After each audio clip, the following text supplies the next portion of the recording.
I was 28 when I finally bought my first home. Just a modest house on the edge of the city, nothing fancy, 3 bedrooms, a little yard, and old paint that needed love. But to me, it meant everything. I had dreamed of that moment for years. Not for status.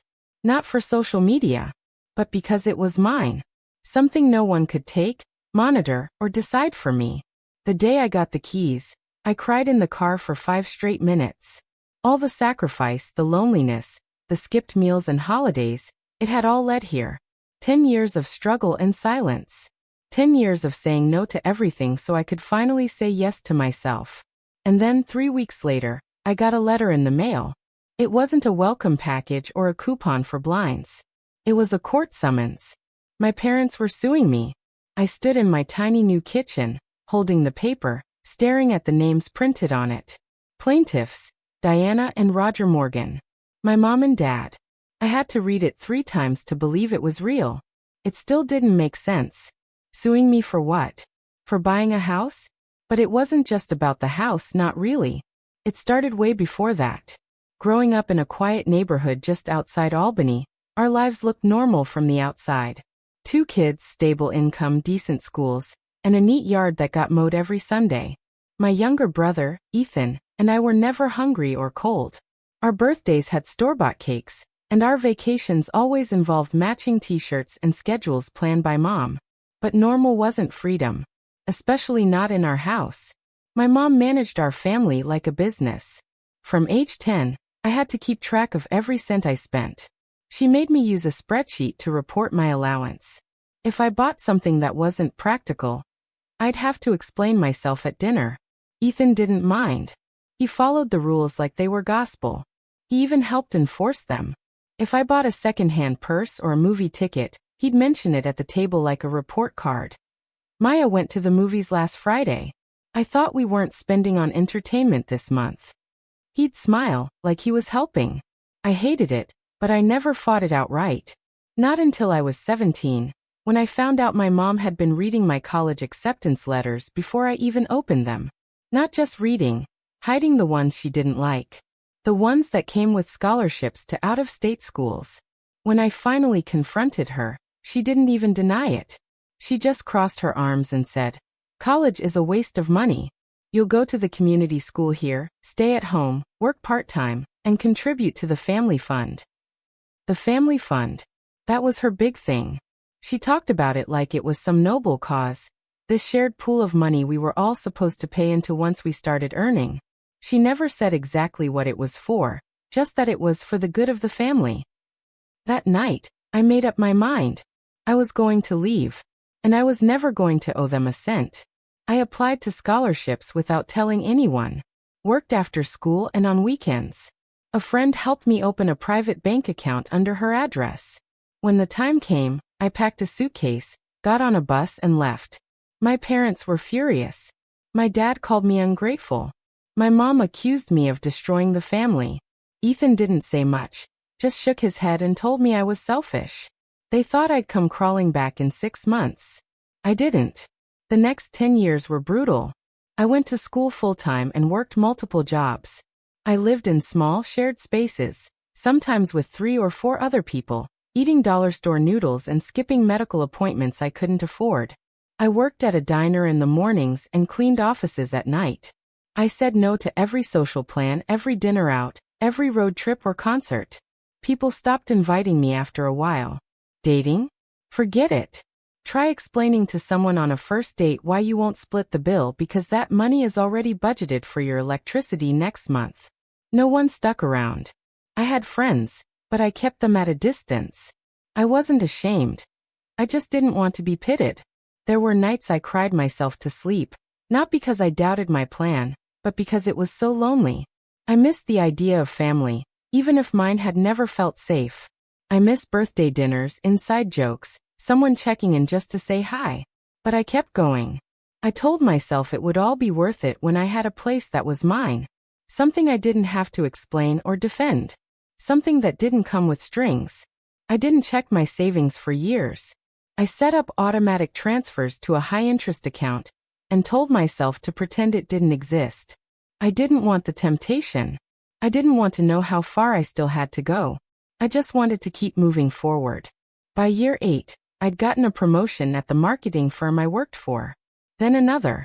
I started taking on freelance projects at night, branding work for small businesses, and design jobs on the weekends.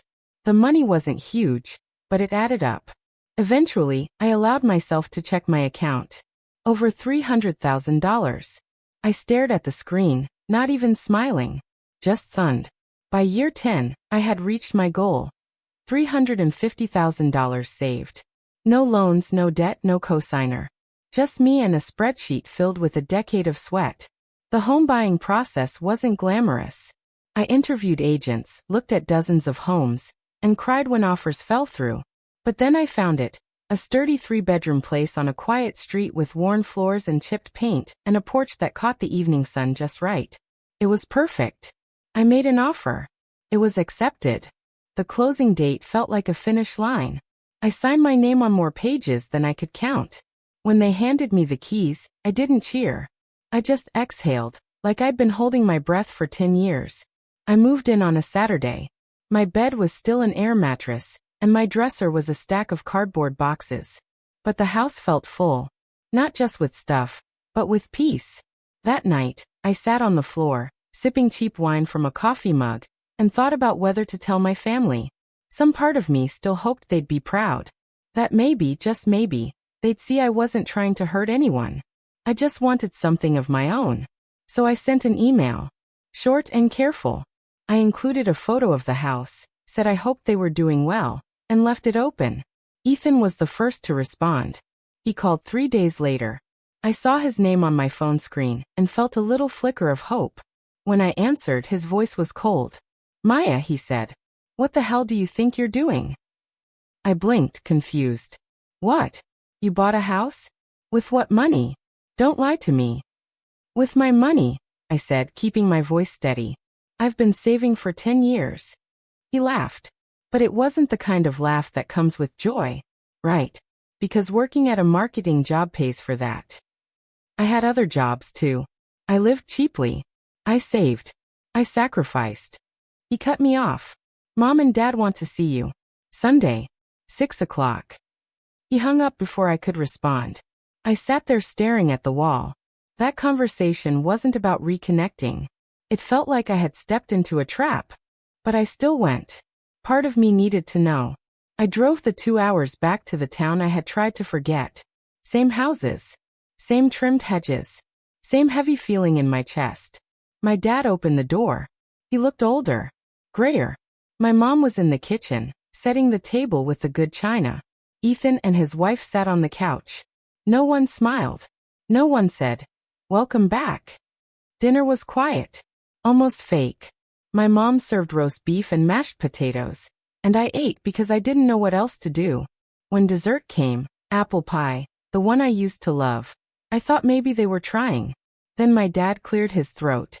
So he said, "Tell us about this house." I should have known then that nothing about this was going to be kind. I put my fork down slowly, keeping my hands on the table, so they wouldn't shake. My dad was sitting straight, arms crossed, and his tone wasn't curious. It was controlled, measured, like he already knew the answers and was testing how I'd respond. I worked hard, I said. Saved for years. Found a good deal. That's all. Mom pressed her lips together. You didn't tell anyone, she said. You haven't spoken to me in years. That's not true, she said sharply. We've reached out. Sure, I said. Mostly to guilt me into family dinners or send articles about money mistakes people make in their 20s. Ethan sighed, like he was already exhausted with me. You bought that house with money that should have gone to the family fund. I looked at him. Are you serious? He leaned forward. We all agreed, Maya. You were raised in this family. You're part of it. The agreement was, when we earn, we contribute. We support each other. There was no agreement, I said, my voice firmer now. There was pressure. There were expectations. But there was no actual agreement. I never signed anything. I never promised anything. We don't need a signature to know what's right, Mom said quietly. You benefited from this family your whole life. And now you've turned your back. I pushed my chair back. You mean I didn't give you money? You're part of something bigger, Dad said. And you're acting like it's just about you. I stood up. I spent 10 years scraping by while you pretended I didn't exist.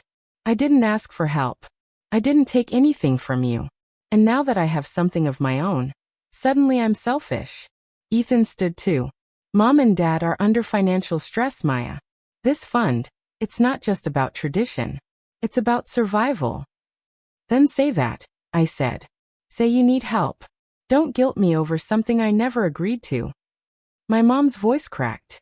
We shouldn't have to ask. And that was it. The moment I realized how deep this went. They didn't want to rebuild anything. They didn't want connection. They wanted control again. We've done the math, Dad said. He opened a file folder sitting next to him. I hadn't even noticed it before. Based on your income and your lack of contributions, you owe the fund $95,000. I blinked. You're joking. He slid a paper across the table. This is your opportunity to make things right. Pay what you owe. Or sell the house and return a portion of it. Either way, we expect payment in full within 30 days. I looked around the room, waiting for someone to say this was insane. No one did. I'm not giving you a cent, I said. And if you really think this is okay, then maybe I was never part of this family to begin with. Ethan's voice dropped. We can take legal action. Go ahead, I said. Do it. I left without saying goodbye. 3 days later, I was served with papers. They were suing me in small claims court for violating a verbal agreement to contribute to a shared family fund. At first, I laughed. I sat on the floor of my new living room, still half furnished, and laughed because it all felt too ridiculous to be real. But when I stopped laughing, I realized I didn't feel shocked. I felt expected, like I had always known this was coming deep down. Like a part of me had been waiting for them to try one last time to remind me I belonged to them on their terms. I hired a lawyer with some of the money I'd set aside for home repairs. Her name was Jess. She was around my age, smart and sharp-eyed. When I told her everything, she didn't flinch. This isn't about money, she said. This is about power. They're trying to pull you back under. She helped me gather everything: old bank records, work history, tax filings, rent receipts, student loans, even emails from old bosses. I printed every bit of evidence showing that I'd supported myself since leaving home. We found holes in their case immediately. There was no contract, no written promise, no documented fund, no ledger. Just a bunch of emotional pressure and vague threats dressed up as tradition. But they were serious. They came to court with folders and notes, and a look like they were preparing to win a war. Ethan was their witness. He told the judge about the family values, the financial understanding, the unspoken rules. I sat there, watching my little brother testify against me, and it didn't hurt the way I thought it might. It just felt final, like a door closing that had been hanging open too long. My parents claimed I benefited from years of family investment, and therefore owed the return. They even tried to say my college education was only possible because of their parenting structure, even though I paid for everything myself. Then it was my turn. Jess laid it all out. My income, my savings, my life for the past 10 years.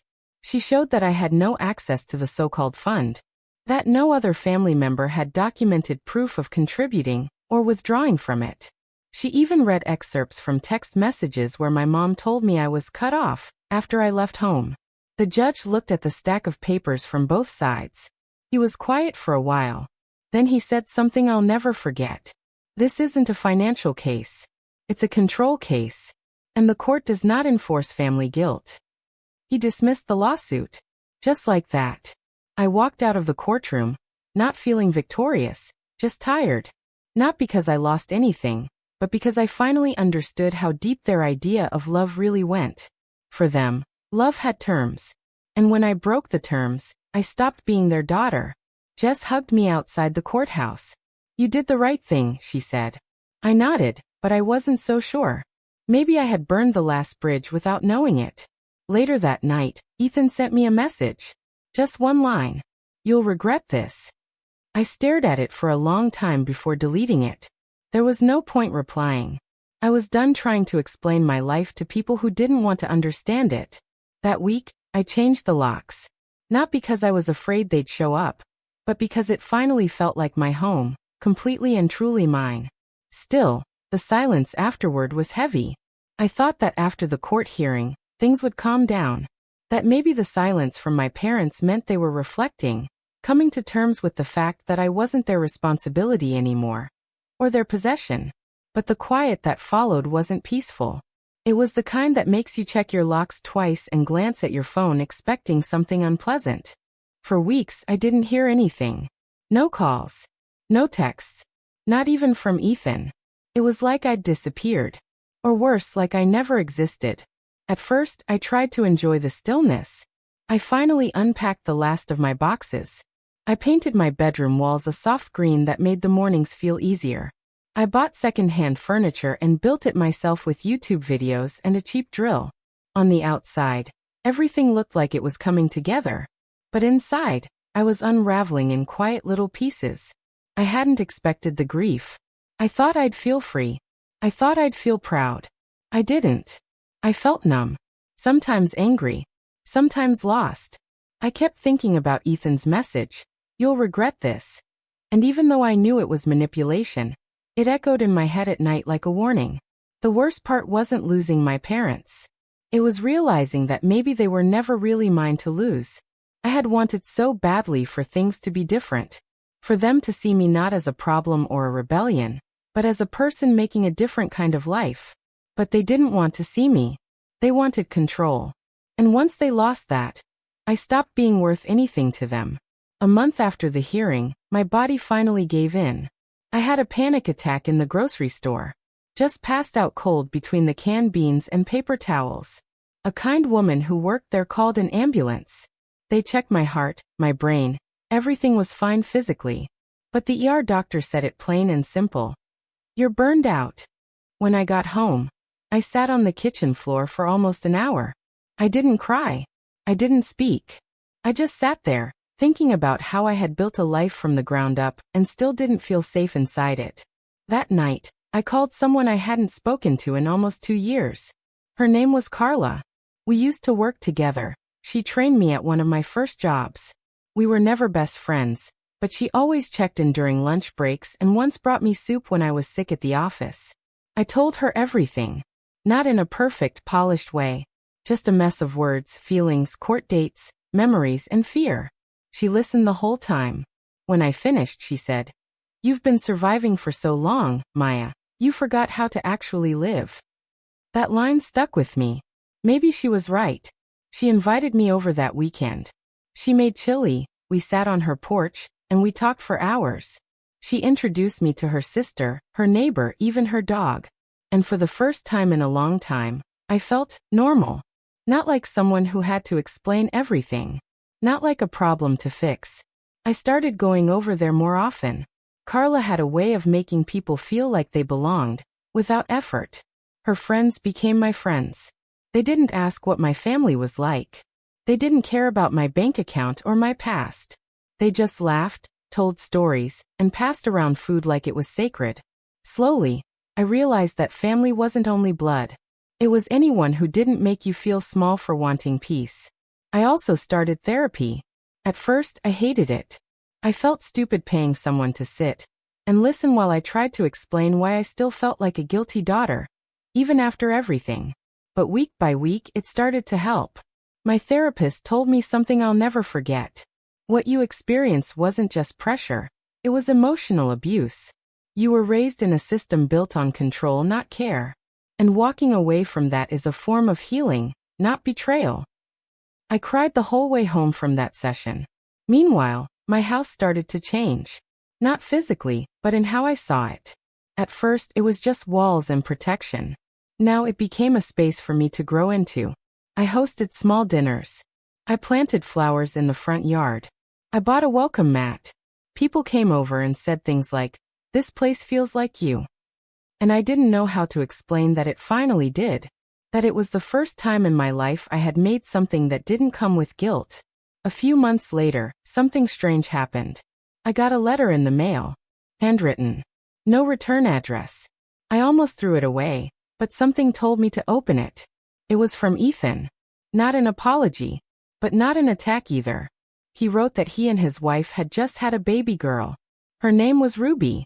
He said holding her made him think about legacy, about how families are supposed to protect, not demand.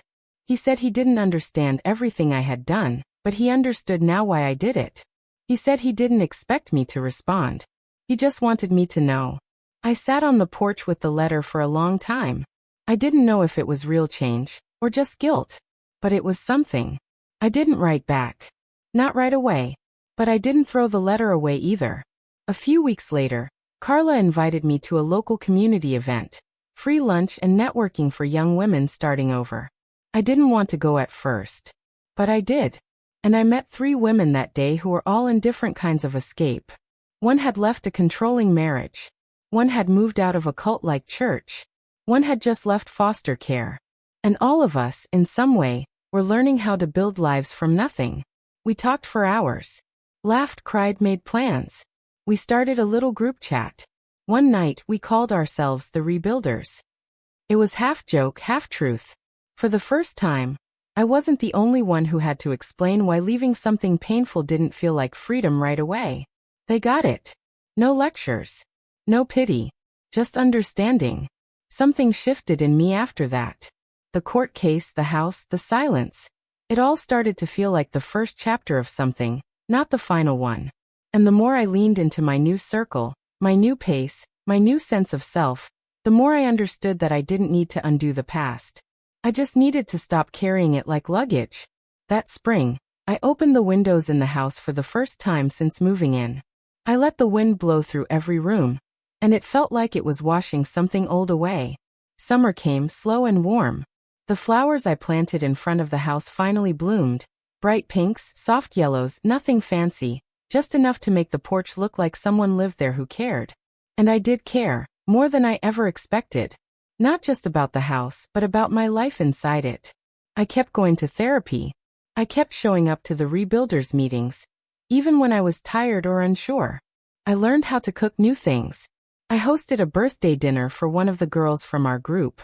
We laughed so much that night, I forgot for a moment how much of my life had been built on walking on eggshells. There were no eggshells here.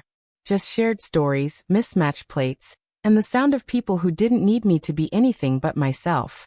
Then one quiet afternoon, I got a knock on the door. I wasn't expecting anyone. When I opened it, Ethan was standing there. He looked different. Not older or worn, just less sure. He held a folded piece of paper in his hand, and a baby carrier strapped to his chest. Inside, his daughter Ruby was sleeping, her cheeks round and soft, her tiny fists balled up like she was ready to fight the world. "I'm not here to argue," he said right away. "And I'm not asking for anything." I stepped aside without speaking. He walked in slowly, like he wasn't sure he belonged. He didn't sit. He just looked around the house, the photos on the wall, the worn rug in the entryway, the bookshelf I built myself. "This place is nice," he said. "Feels lived in." I nodded. He took a breath. "I wanted to say something to you in person, not just in a letter." I stayed quiet. Let him carry the weight. "I was angry," he said. "At you. At how you left. At what it meant for the rest of us. But having Ruby, it changed something. I see how small she is. How much trust she gives without even thinking about it. And I keep wondering what would happen if I treated that trust like a contract." He looked down at his daughter. "I don't want her to feel like love has terms." When he looked back at me, his voice was quieter. "I think that's what we did to you.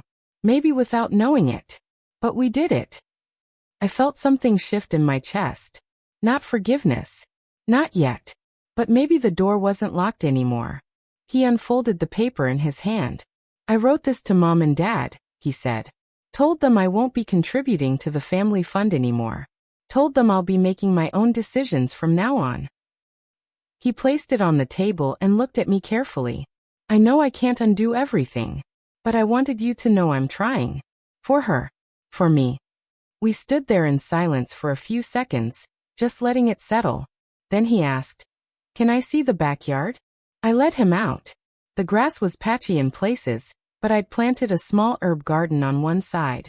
He smiled when he saw it. "She'll like this," he said, gently rocking Ruby. I didn't invite him to stay for dinner. I didn't rush to hug him. But when he left, I said, "Thanks for coming." And I meant it. After that, we texted once in a while. Small things. A picture of Ruby playing with a spoon. A question about how to get Mint to stop taking over the garden. It wasn't a full relationship, but it was real. And that was enough. My parents never reached out again. Not after the court case.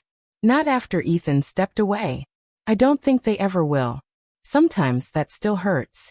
But I've learned to hold that pain gently, like something old and fragile, no longer sharp. My life isn't perfect. I still have days where I feel too much or too little. I still wake up sometimes expecting the worst. But more often now, I wake up with quiet. With space. With sunlight coming through the kitchen window and the sound of birds and the smell of the basil plant by the sink. And most of all, with choice. I choose what I eat. Where I go. Who I love. Who I forgive. I choose what family means. For me, it means Carla calling me just to say she made too much soup. It means Ruby sending me crayon drawings in the mail. It means sitting on my porch with a cup of tea and feeling no guilt, no fear, no pressure. That house I bought with my own two hands. It's more than just walls and a roof. It's proof that I built something real. That I wasn't wrong for wanting peace. That I wasn't selfish for choosing myself. People say you can't buy happiness. Maybe they're right. But I bought space. I bought silence. I bought a place to breathe and grow and rest. And that's the closest I've ever come to joy. So no, I don't regret it. Not the house. Not the lawsuit. Not walking away. Because if I had stayed, I would have spent my whole life trying to prove I deserved love. Now I don't have to prove anything. I just live.